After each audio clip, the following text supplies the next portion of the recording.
I was once employed to console a lady who was truly afflicted, for most of their mourning is put on and perfunctory. Ever ready in her are copious tears, ever at hand and waiting on her word to flow as she decrees. Juvenal.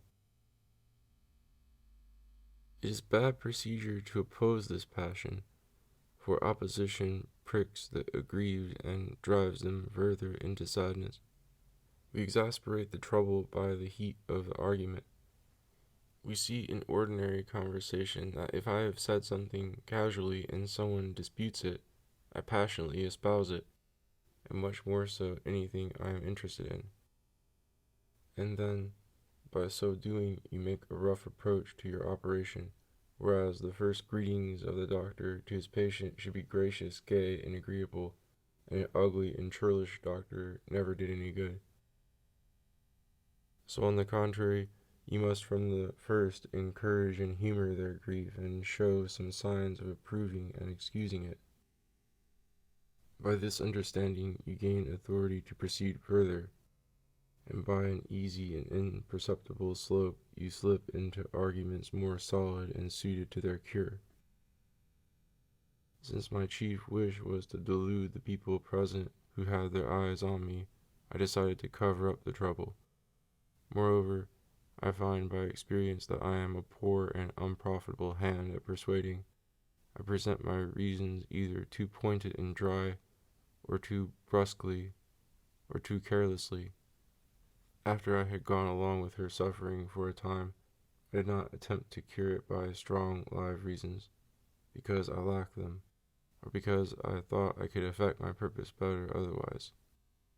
Nor did I choose any of the various sayings that philosophy prescribes for consolation, that what we lament is no evil, like Cleanthes, that it is a slight evil, like the Peripatetics, that this lamenting is an action neither just nor laudable, like Chrysippus, or this one of Epicurus, closer to my style, that we should transfer our thoughts from unpleasant things to pleasant things. Nor did I, like Cicero, arm myself with this whole pile of cures, dispensing it according to the occasion, but very gently deflecting our talk and diverting it, bit by bit, to subjects nearby, then a little more remote.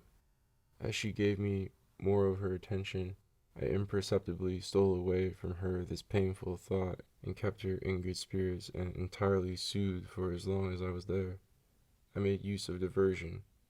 Those who followed me in the same service found no improvement in her, for I had not laid the axe to the roots. Perhaps I have touched elsewhere on a certain sort of public diversion, and the military practice that Pericles used in the Peloponnesian War, and 1,000 others have used elsewhere to draw out enemy forces from their countries, is only too frequent in the histories. It was an ingenious shift by which the Sieur de Himbercourt saved both himself and others in the city of Liege, which the Duke of Burgundy, who was laying siege to it, had bid him enter to carry out the terms of the surrender agreed on.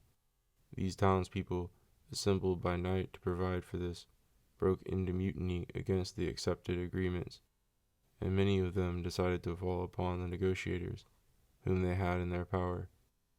He, getting wind of this first wave of these people who were coming to burst into his lodgings, promptly released in their direction 2 of the inhabitants of the town, for there were some with him, charged with new and milder offers to be proposed in their council, which he then made up on the spot for his need.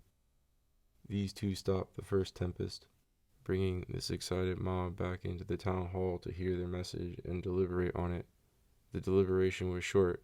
Behold, a second storm bursts out, as violent as the first, and he dispatches 4 new similar mediators to meet them, protesting that this time they have even fatter terms to offer them, which will be entirely to their contentment and satisfaction, whereby these people were again turned back to their conclave. In short, by thus dispensing pastimes, diverting their fury, and dissipating it in empty discussions, he finally put it to sleep and got through until daylight, which was his principal task. This other story is also of this category. Atalanta, a girl of outstanding beauty and marvelous agility, to rid herself of the throng of 1,000 suitors who sought her in marriage, gave them these terms: that she would accept the man who could match her in running, with the proviso that those who failed should lose their lives. There were enough who considered this prize worth such a risk and who incurred the penalty of that cruel bargain. Hippomenes, whose turn came after the others, addressed the tutelary goddess of this amorous ardor, calling her to his aid, and she, granting his prayer, supplied him with 3 golden apples and a plan to use them. When the race was under way, as Hippomenes sensed his mistress pressing close on his heels, he let slip, as if inadvertently, one of these apples. The girl, distracted by its beauty, did not fail to turn aside to pick it up. The startled girl, craving the shiny apple, turns from her course, picks up the rolling gold. He did the same at the proper points with the second and third, until, by thus turning her out of her course and diverting her, he won the race. When the doctors cannot purge a catarrh, they divert it and lead it off into some other less dangerous part. I observe that this is also the most ordinary remedy for ailments of the soul. Also, sometimes the mind must be diverted to other interests, preoccupations, cares, business. Finally, it is often to be cured by a change of place, as with sick people who are slow in convalescing. Cicero. We rarely make the soul meet the troubles head on. We do not make it withstand or beat down their attack. We have it avoid and sidestep them. This other lesson is too high and too difficult. It is only for first-class men to dwell purely on the thing itself, consider it, and judge it. It belongs to the one and only Socrates to become acquainted with death with an ordinary countenance, to become familiar with it and play with it. He seeks no consolation outside the thing itself. Dying seems to him a natural and indifferent incident. He fixes his gaze precisely on it, and makes up his mind to it, without looking elsewhere. The disciples of Hedesias, who, inflamed by the fine arguments of his lectures, starved themselves to death, and so thick and fast that King Ptolemy forbade him to entertain his school any more with these homicidal doctrines. Do not consider death in itself. They do not judge it. It is not there that they fix their thoughts. The goal to which they run is a new existence. These poor people whom we see on the scaffold, full of burning devotion, busying all their senses with it as much as they can, their ears intent on the instructions that are given them, their eyes and hands on heaven, their voice on praying aloud, with a violent and continual excitement, are certainly doing something laudable and suitable to such an extremity. They are to be praised for piety, but not properly for constancy. They avoid the struggle. They turn their consideration away from death, as we amuse children while they are being lanced. I have seen some who, if by chance their eye fell on those horrible preparations for death that were going on around them, stiffened with fear, and frenziedly cast their thoughts elsewhere. Those who are passing a fearful abyss are ordered to close or turn away their eyes. Subrius Flavius had to be put to death at Nero's command, and that at the hands of Niger. Both of them were generals. When he was led to the place for execution, seeing that the hole that Niger had dug to put him in was uneven and badly made, he said, turning to the soldiers who were present, "Not even that is according to military discipline." And to Niger, who was exhorting him to hold his head firm, "If only you would strike as firmly." And he guessed right. Niger, his arm trembling, took several blows to cut his head off. That man certainly seems to have had his thoughts directly fixed on the object. The man who dies in the melee, arms in hand, does not then study death. He neither feels it nor considers it. He is carried away by the heat of the battle. A gentleman I know who fell while fighting in the lists and felt himself stabbed with a dagger 9 or 10 times by his enemy, while everyone present was calling to him to think of his conscience, told me afterward that although these voices had come to his ears, they had not touched him at all, and that he had never had a thought except for disengaging and avenging himself. He killed his man in that same combat. The man who brought L. Silenius's death sentence did much for him, for after hearing him reply that he was indeed prepared to die, but not by criminal hands, he rushed on him with his soldiers to overpower him, while Silenius, all unarmed, defended himself obstinately with his fists and feet, and killed him in the struggle, thus dissipating in a prompt and tumultuous anger the painful anticipation of a lingering and elaborate death to which he was destined. Our thoughts are always elsewhere. The hope of a better life stays and supports us, or the hope of our children's worth, or the future glory of our name, or flight from the ills of this life, or the vengeance that threatens those who cause our death. On ocean rocks I hope, if the just gods have power left, you'll drain your cup of pains, and often cry out Dido's name. I'll hear, the news shall reach me mongst the shades. Virgil. Xenophon was sacrificing, crowned with a garland, when they came and announced to him the death of his son Graius in the battle of Mantinea. At the first impact of this news he threw his garland on the ground, but when, from the rest of the account, he learned how valiantly his son had died, he picked the garland up and put it back on his head. Even Epicurus consoles himself at the end with the eternity and utility of his writings. All labors that lead to glory and distinction are endurable, Cicero. And the same wound, the same hardship, says Xenophon, does not weigh on an army general as on a common soldier. Epaminondas took his death much more cheerfully when he was informed that victory had remained with his side. These are the consolations, these the salves for the greatest sorrows, Cicero.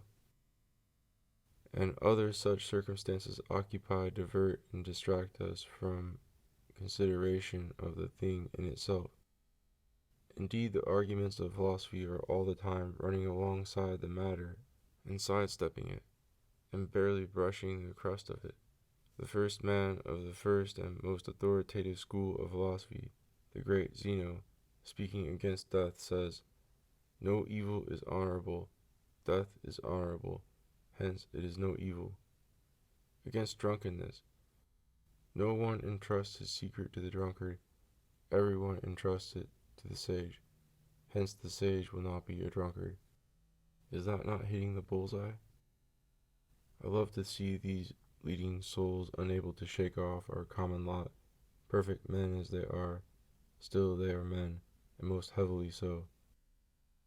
Vengeance is a sweet passion, whose impact is great and natural. I see this well enough, though I have no experience of it in myself. Recently, in order to lead a young prince away from it, I did not tell him that we must turn our cheek to the man who has just struck the other one for charity's sake, nor did I represent to him the tragic results that poetry attributes to this passion. I let the passion alone, and applied myself to making him relish the beauty of a contrary picture, the honor, favor, and goodwill he would acquire by clemency and kindness. I diverted him to ambition. That is how it is done. If your passion in love is too powerful, disperse it, they say, and they say true, for I have often tried it with profit. Break it up into various desires, of which one may be ruler and master, if you will, but for fear it may dominate and tyrannize you, weaken it, check it, by dividing and diverting it. When the capricious vein throbs in the restless member, Perseus, eject the gathered sperm in anything at all, Lucretius, and see to it in good time, for fear it may be troublesome to you if once it has seized you. Unless by vagrant loves, a roving, vagrant boy, you cure your wounds when fresh, the old by new destroy. Lucretius. I was once afflicted with an overpowering grief for one of my nature, and even more justified than powerful. I might well have been destroyed by it if I had trusted simply to my own powers, needing some violent diversion to distract me from it. By art and study I made myself fall in love, in which my youth helped me. Love solaced me and withdrew me from the affliction caused by friendship. Everywhere else it is the same. A painful notion takes hold of me. I find it quicker to change it than to subdue it. I substitute a contrary one for it, or, if I cannot, at all events a different one. Variation always solaces, dissolves, and dissipates. If I cannot combat it, I escape it, and in fleeing I dodge. I am tricky. By changing place, occupation, and company, I escape into the throng of other occupations and thoughts, where it loses my trace and so loses me. Nature proceeds thus by the benefit of our inconstancy.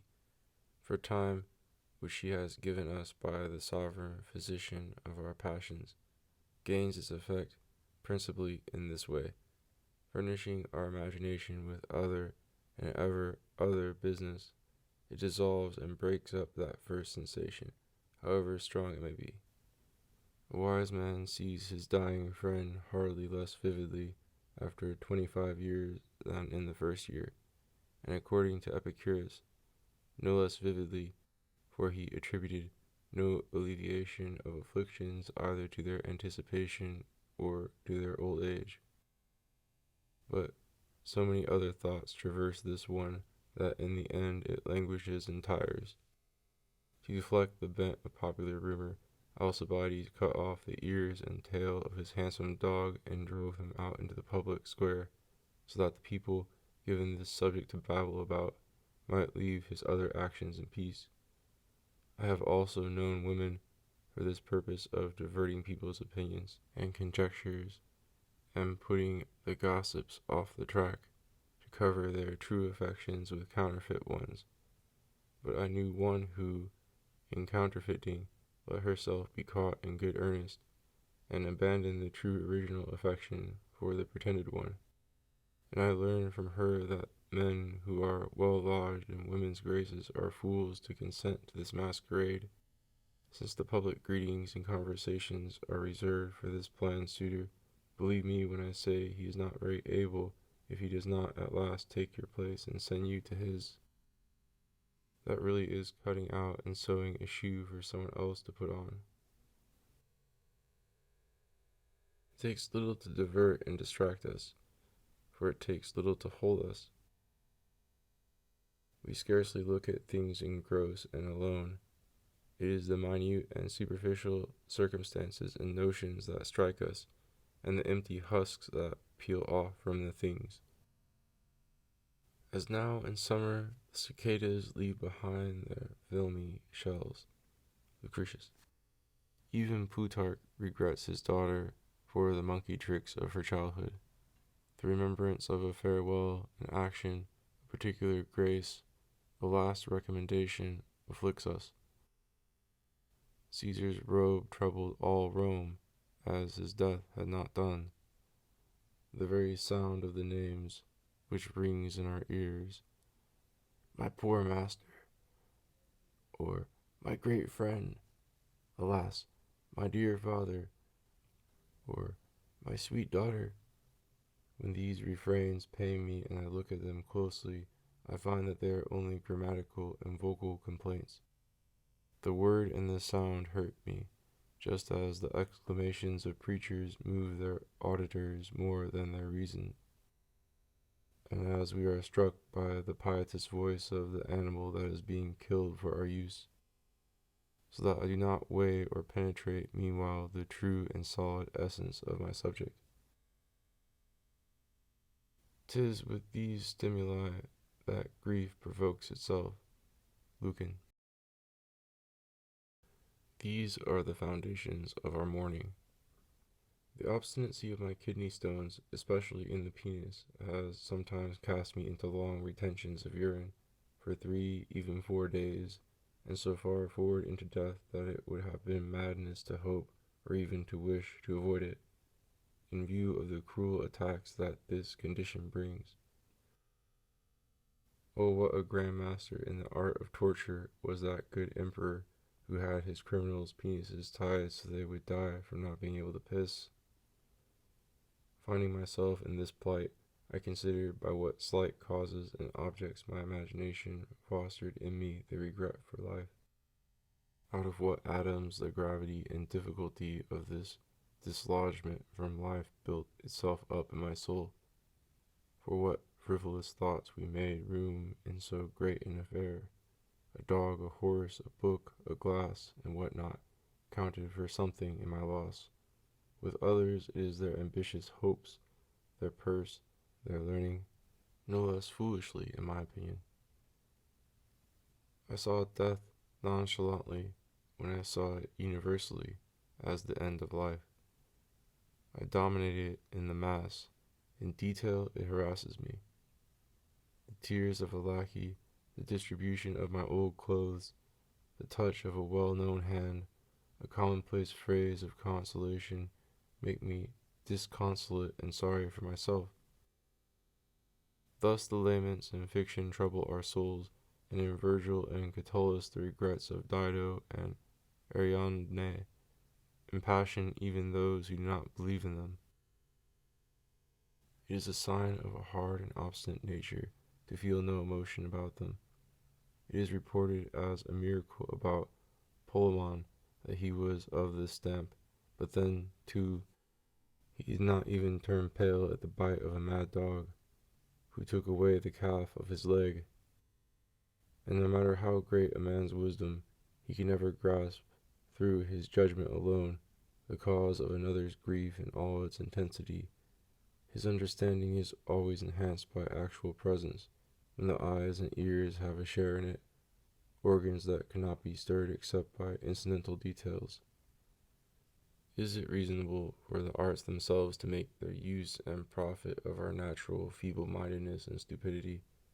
The orator, rhetoric says, in that farce that is his plea, will be moved by the sound of his own voice and his own feigned emotions, and will let himself be tricked into the passion he is portraying. He will imprint on himself a real and essential sorrow by means of this mummery that he enacts, in order to transmit it to the judges whom it concerns even less.